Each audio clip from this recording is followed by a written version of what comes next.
Hi guys, this is Lena at Gradelink. Thanks again for joining me for the financial webinar series. This is video 11, and we talked last time about how to set up payment schedules. Now what we're going to do is talk about how to place a particular student onto a pay plan and how to designate how much money that student will owe. So we've been looking at the pay plans page.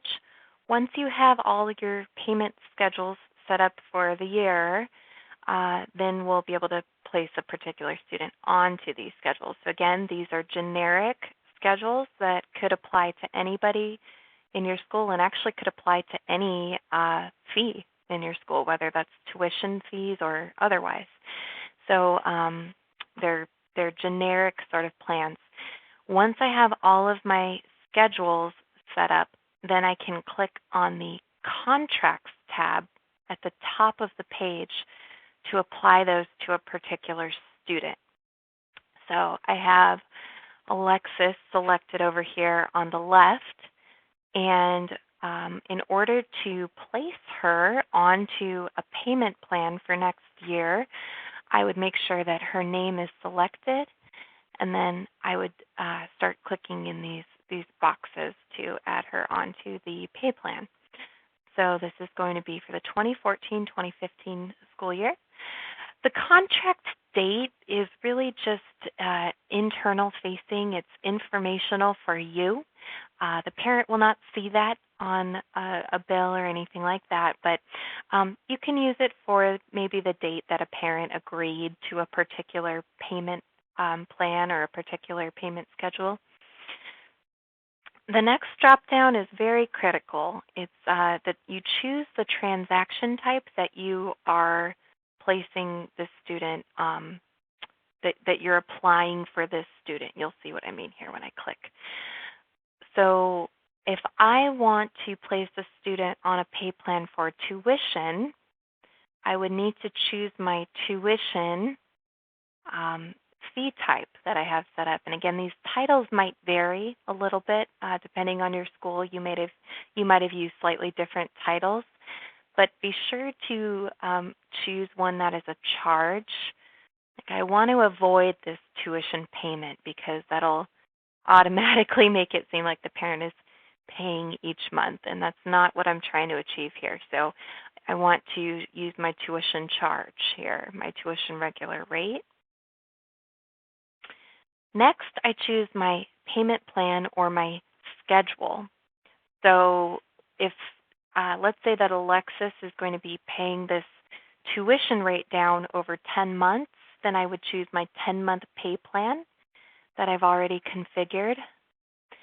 And now I can type the total amount that Alexis will be paying over the course of the year.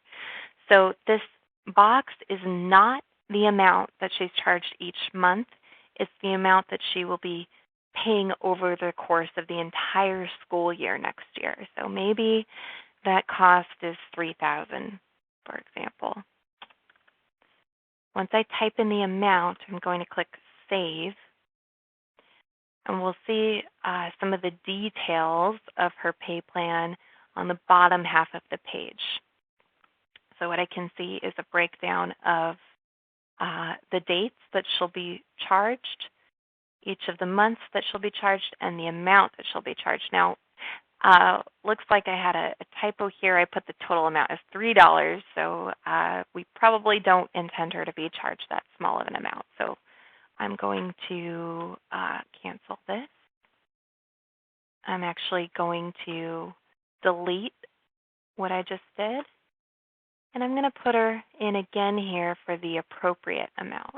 So 2014, 2015, we'll leave it there. And then this is tuition regular rate over 10 months. She's going to pay $3,000. And click Save. Here's a more normal looking amount. And so I have her now on this tuition pay plan. She'll be paying $3,000 over 10 months. and I can see details below as to the amount that she'll be paying each month. So Gradelink has automatically done the math for me. So if you recall, when we set up this 10-month pay plan, we indicated that we wanted 10% to be charged each month. So that's $300 in this case. And we can see the dates that the charge will occur, what the charge is covering, and the amount. Let's add another student. Let's choose Alberta here. And we placed Alexis on this 10-month pay plan. Maybe Alberta has a different situation, and maybe she needs to be on, maybe she's also paying the same tuition, but she's going to pay it off 4 times over the course of the year. So maybe her charge is also $3,000. I'm going to click Save. But in this case with Alberta, we selected the quarterly pay plan, and so what I see is 25% of the bill due, and I can see the bill on dates here. Let's keep going. I want to show you another scenario. I'm going to click on Isaiah here, and let's say that he is going to pay tuition on a pay plan, but let's say he has a reduced rate because he's the second sibling, for example. And the pay plan, I'm going to make, maybe he'll pay it off over 10 months, but his amount might be a little bit less than the other students. So maybe for Isaiah, the amount is $2,500. And I'm going to click Save. Okay, so now I have Isaiah on my tuition pay plan, reduced rate. And I'll do one more just to emphasize what we're doing here. So we're going to place Carl on pay plan. Maybe it's also reduced second sibling discount, but it's quarterly. And so the amount is going to be broken up 4 times. Click Save and see the amount's different.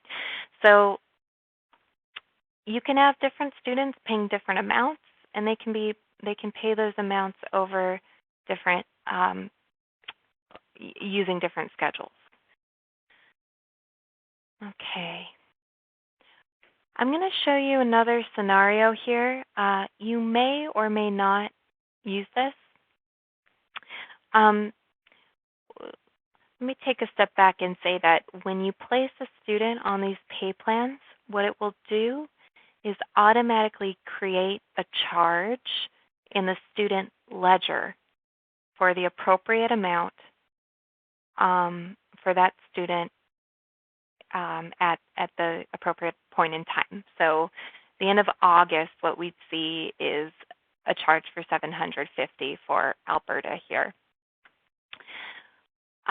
One feature that you can use is if you have a student who receives a scholarship and you want to portion that scholarship out over to just lower the rate that they're paying for each quarter, I'm going to show you how you can add that in. So let's say that it's for Alberta.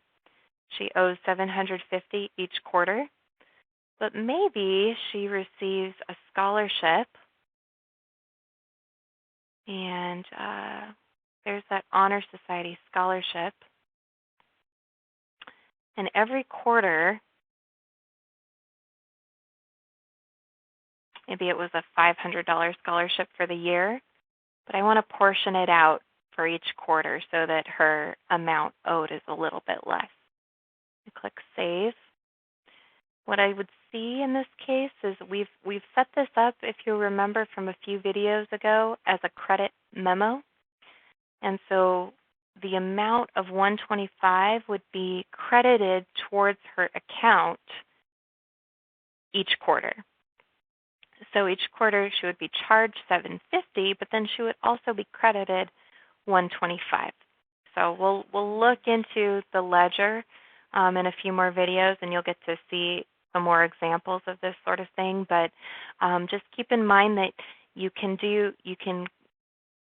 create tuition charges, and those are the most common types of charges that you would put on a pay plan. But you can also issue credit memos and portion them out over a period of time using this contracts page as if it were a pay plan also. So there's a lot of flexibility and a lot of options that you have using the pay plans and the contracts page. All right, thanks for joining us, guys. Stay tuned for the next video.